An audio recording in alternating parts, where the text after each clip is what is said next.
Neither of these two extremes, the Israeli army and the settlers and the government on the one side, the armed Palestinian factions on the other side, have any interest in what the polls show us large majorities on both the Palestinian and Israeli sides favor, which is to say some kind of negotiated compromise peace. The extraordinary thing is, if you ask them, the Palestinians say things which seem to be at odds with what the armed groups are doing. If you ask them, the Israelis seem to be at odds with the government that they've just elected. But what is obviously the case is that there is no political leadership on the Palestinian side to represent this majority, or on the Israeli side to represent this potential majority. Clearly, the Israeli military and the settlers are working towards an absolute Israeli military victory over the Palestinians, something which I agree with Professor Gorny is unlikely. They clearly want Israel to keep most of the West Bank. They clearly want most of the settlements to stay. They clearly want the Palestinians to be subjugated in whatever arrangement transpires. Clearly, the Palestinian armed groups believe that Israel understands only force. They believe that there's no option but to resist Israel. Some of them seem to believe Israel can be forced to negotiate and that that will lead to a two-state solution. Others, in particular Hamas, Islamic Jihad, and the PFLP, do not believe in a negotiation, or if so, only as a way station. They intend to eliminate Israel, and they believe that Israel can be defeated militarily. In the end, the Third Gulf War changed far less regarding the Palestinian-Israeli conflict than did the first two Gulf Wars. The first Gulf War between Iran and Iraq had a very profound impact on the whole region, including the Palestinian-Israeli conflict. The United States and its Arab allies egged Iraq on to attack Iran, and in so doing, they wore down Iran's revolutionary potential immediately after the Iranian Revolution, its potential for spreading the Islamic Revolution, its power as a beacon for all kinds of radical, revolutionary, destabilizing change in the Middle East. They also wore down Iraq and weakened it as well. And in so doing, the United States, in a sense, served two purposes at one time, killing two birds with one stone. This, in turn, made Israel stronger. Both Iran and Iraq were formidable powers in the late 70s. In the late 70s and the early 80s, they were much, much weaker, both of them, at the end of the 1980s. In the Second Gulf War, following the Iraqi invasion of Kuwait, the United States established its unique hegemony in the region. After the end of the Cold War, the disappearance of the Soviet Union established a major base presence in the heart of the Arabian Peninsula and the Gulf region. And as a result of this, and as a result of the decline of the Soviet Union, Israel also, I think, emerged strategically much stronger. As a result, a peace process actually began of all of these factors. In the Third Gulf War, something very different happened. I don't really think the Third Gulf War had in the first instance to do with the Middle East. In the first instance, this Gulf War, the war against Iraq that's just ended, was intended to affect a far larger audience than the Middle East. Obviously, it was intended to affect the Middle East, but it was really meant for a bigger stage. It was meant to intimidate Europe, it was meant to intimidate Russia, China, and smaller powers the world over.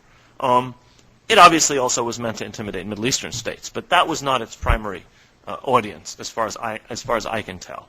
And I think that it had considerably less impact on the Palestinian-Israeli conflict than either of the two major Gulf Wars that preceded it, the Iran-Iraq War or the American War after the invasion of Kuwait. Where does that leave us? It leaves us with the Palestinians and the Israelis condemned to a future with one another, without much help coming from the outside. For the foreseeable future, there is very little that is any different that they can expect from the outside, besides the continued unlimited backing that the United States will give to some of the more foolish tendencies in Israeli politics. In the future, that could conceivably change.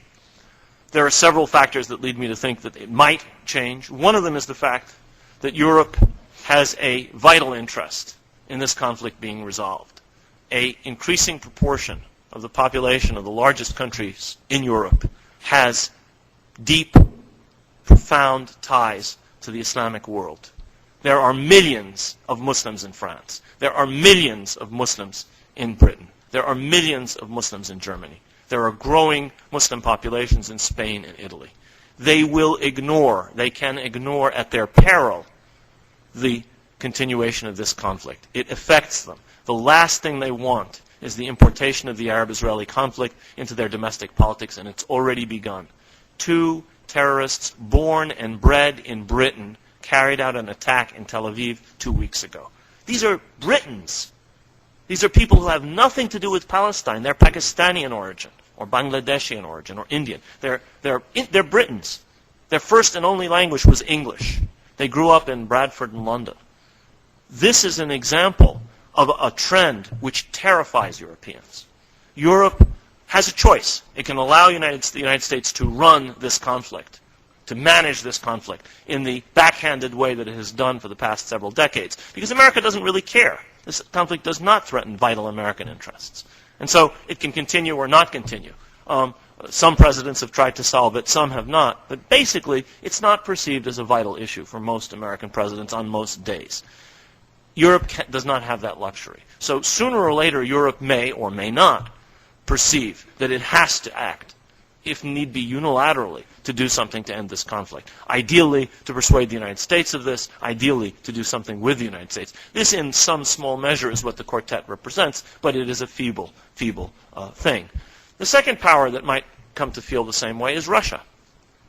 Russia has some of the similar concerns. There's a huge population within Russia of people who are Muslim and who are concerned about what happens in this region.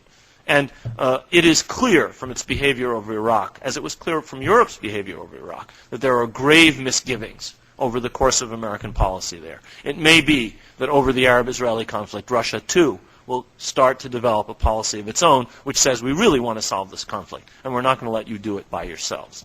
Finally, there are other powers, smaller powers. China, which is not a small power at all, but which has a limited impact on this. India, many other countries which may come to see the continued instability in this region, abutting on the 2 countries that have the largest oil reserves in the world, Saudi Arabia and Iraq, is actually a bad thing for them. Much more energy that is going to be imported in the 21st century by India and China is going to come from the Middle East and from the Gulf region than will come to the United States and Europe. The United States and Europe are going to get most of their energy either from North Africa or from the Caribbean or from the United States or from Russia.